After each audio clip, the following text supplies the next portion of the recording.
أشهد أن محمدا رسول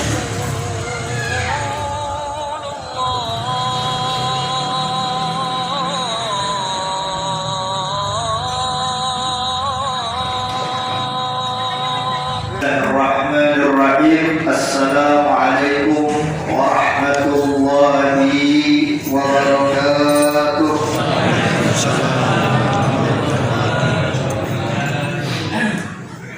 Alhamdulillah.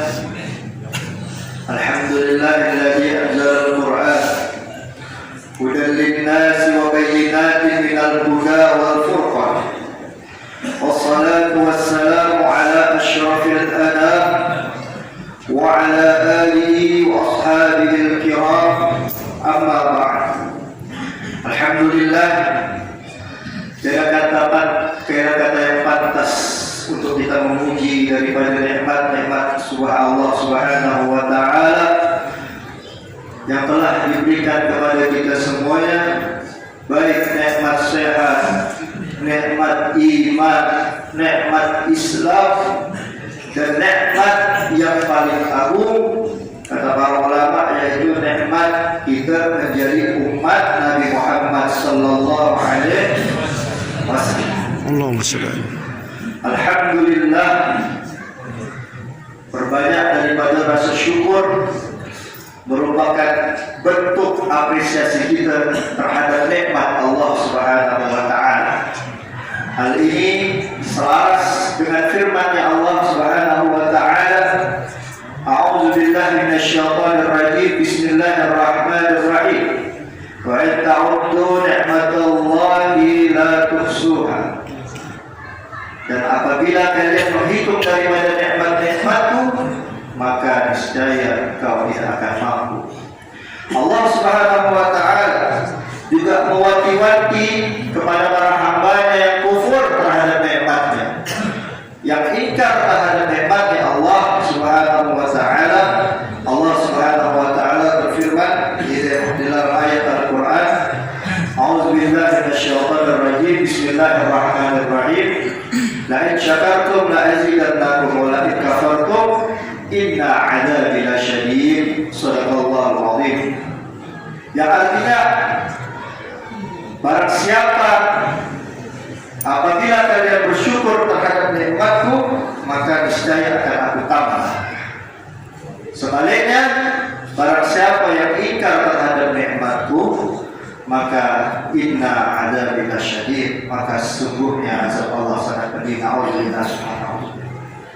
Ayyuhal kiram, ma'asyiral muslimin wal muslimat, jamaah para hadirin semuanya, bapak-bapak, ibu-ibu yang saya hormati, yang saya muliakan karena Allah, abang-abang, kakak-kakak, adik-adik yang saya cintai karena Allah Subhanahu wa taala.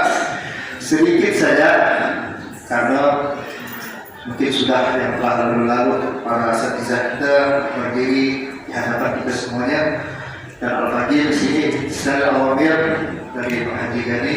Allah Subhanahu wa taala semoga saya akan selalu jasmani rohani beliau dan kita semuanya diberikan kekuatan, kesehatan serta anugerah dari Allah untuk tetap senantiasa menjalani ibadah puasa ini. Insyaallah. Baiklah, sedikit yang dapat Al-Faqih sampaikan. Ada 3 poin yang utama untuk kita meningkatkan daripada takwaan kita, perjuangan kita di bulan puasa ini. Yang pertama yaitu perbanyak daripada kita ibadah salat kita. Perhatikan kita punya salat, terutama salat-salat sunnah. Salat sunnah seperti salat rawatib, seperti salat tahajud, salatul fajar, dan salat duha, dan salat-salat yang mengiringi salat-salat 5 waktu. Dan lebih salat fajar, karena di dalam hadis Nabi sallallahu alaihi wasallam, as-salatu fajr khairun minad dunya wa ma fiha. Salat fajar atau 2 rakaat sebelum subuh itu lebih baik di sisi Allah Subhanahu wa taala. Seluruh alam ini, seluruh dunia ini, pahalanya lebih baik dibandingkan dengan apa yang ada kita di dunia. Maka dari itu, bulan suci Ramadan ini momentum yang tepat untuk kita mengendalikan daripada hawa nafsu kita dan memperbaiki lagi kita punya sholat, memperbaiki lagi kita punya ibadah kepada Allah Subhanahu wa Ta'ala. Mungkin sebelum bulan suci Ramadan, maaf kata sholatnya yang wajib masih bolong-bolong, mungkin sholat sunnahnya masih bolong-bolong, mungkin sholatnya masih lalai, sibuk karena hal-hal yang terkadang tak penting menurut kita. Ya, cuma 5 waktu. Karena sholat merupakan tiang agama. Man aqamaha faqad aqama ad-din wa man tarakaha faqad hadama ad-din. Auzubillah. Barang siapa yang mendirikan sholat, maka dia termasuk orang yang menguatkan tiang agama. Dan sebaliknya, barang siapa yang meninggalkan sholat, maka dia termasuk orang yang merobohkan agama. Auzubillah subhanahu. Dan yang kedua, aksiru min qiraatil Quran, perbanyak daripada membaca Al-Quran. Beri kita target, maksudnya sampaikan kita target, tanamkan diri kita niat target pada bulan suci Ramadan ini, mumpung masih 22 hari lagi, mumpung masih 22 atau 21 hari lagi. Sekarang malam ke-8, malam ke-9, mungkin 20 hari lagi kita akan meninggalkan bulan ini. Maka sungguh sangat amat disayangkan di bulan ini semua pahala digandakan, semua amal dilipat gandakan. Belum lagi nanti kita akan memasuki malam Lailatul Qadar, malam yang lebih baik daripada 1000 bulan. Maka dari itu, perhatikan kita dalam membaca Al-Quran. Sekarang ada istilahnya, niatkan dalam hati itu, ada istilahnya dalam istilah tersebut, one day one juz, satu hari satu juz, satu hari satu juz kita membaca Al-Quran. Anggap saja setelah sholat 5 waktu kita baca 5 lembar, setelah subuh mungkin atau sebelum subuh kita baca 5 lembar setelah subuh, kemudian zuhur, asar, maghrib dan isya, atau pada tarawih mungkin kita bisa teruskan daripada membaca Al-Quran kita. Dan itu kalau kita diiringi dengan niat yang baik, niat yang sungguh-sungguh, maka insya Allah minimal 1 bulan ini kita mendapatkan menghatamkan 30 juz di dalam Al-Quran. Ayat-ayat kiram yang dirahmati Allah Subhanahu wa Ta'ala. Karena Al-Quran ini kelak menjadi penolong kita di hari kiamat.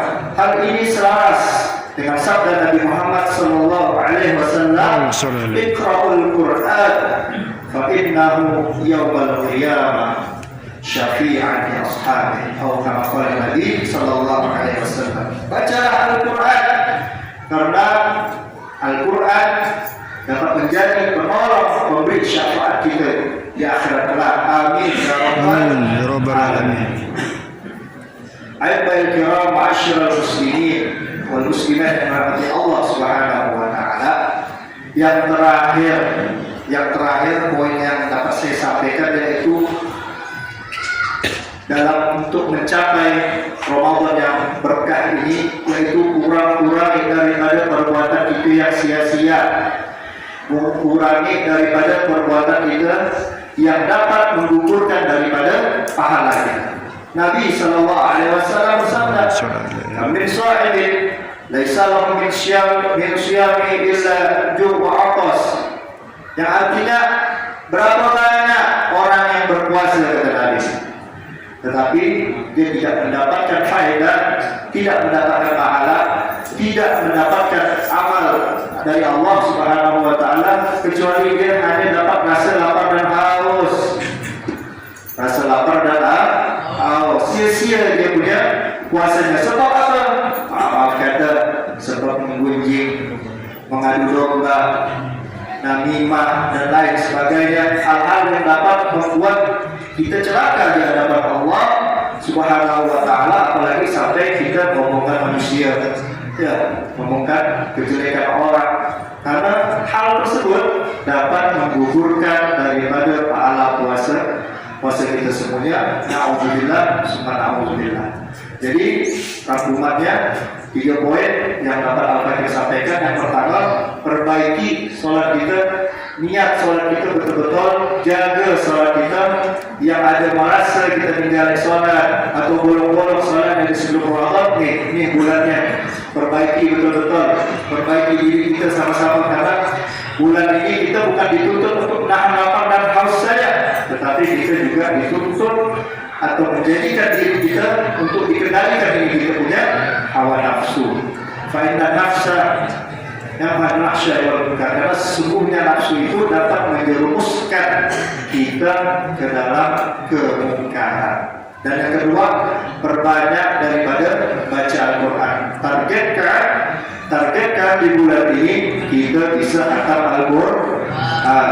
Kalau tak bisa gimana? Kalau maaf kata misalnya terbata-bata aja, ya, tidak apa-apa, niatkan saja, baca dulu apa yang ada, isi waktu luangnya, isi waktu kerjanya. Kita semua ada kerja semua, yang laki-laki terutama, isi dengan waktu luang yang kosong tersebut dengan kita baca Al-Quran. Walaupun kita terbata-bata, niatkan, sampaikan hati kita untuk selalu senantiasa membaca daripada Al-Quran.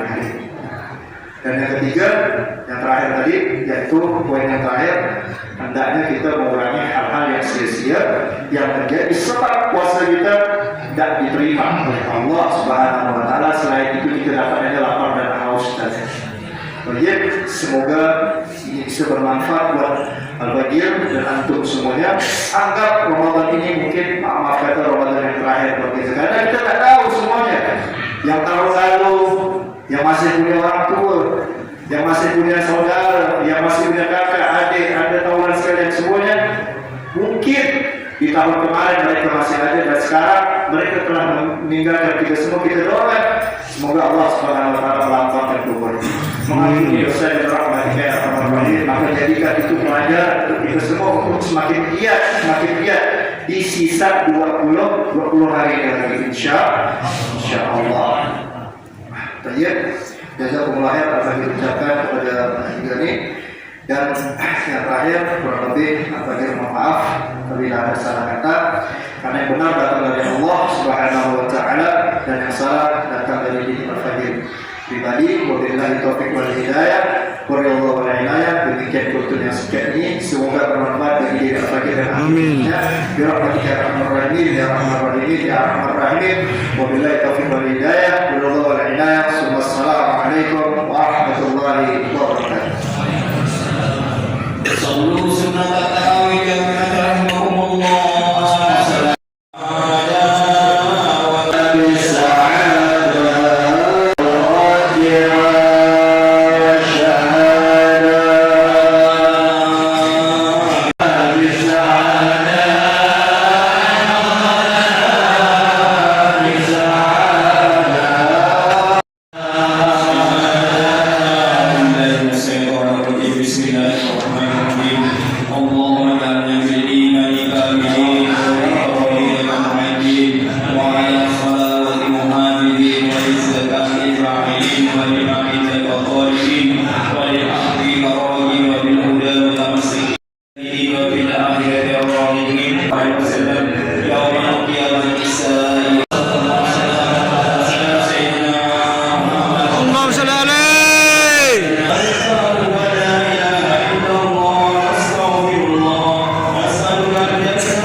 Sangunan